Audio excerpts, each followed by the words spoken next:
Mete-lhe as garras, mete-lhe os dedos por dentro das garras, já. Isso, caralho. Esse não tem um risco muito predominante em cima.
Aguenta!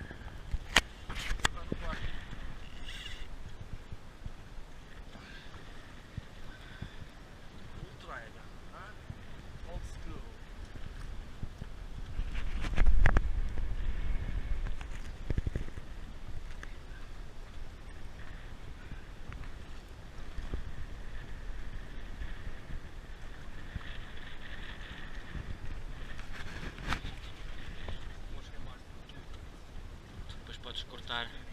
Claro. Isso é bem cortado.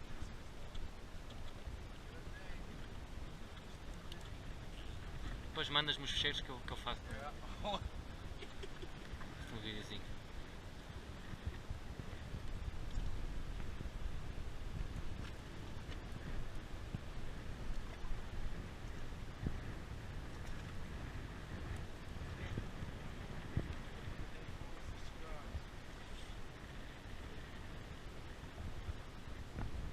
Atrás.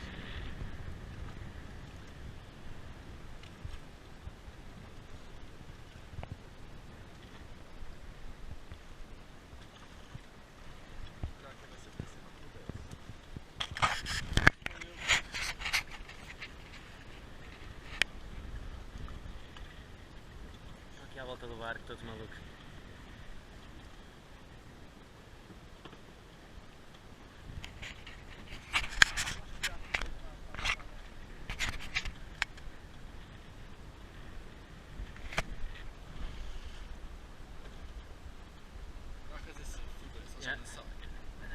Um bocadinho. Aí está a gravar. Está bom, não estou a ver nada, não sei.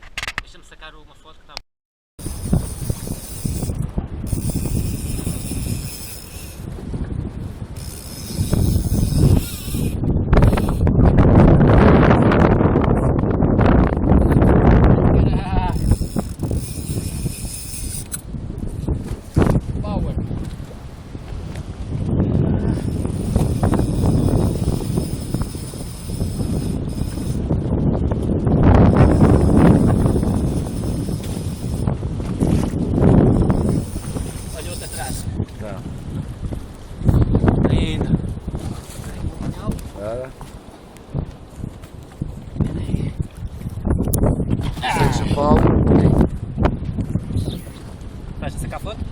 Estou a filmar, deixa eu tirar agora a foto.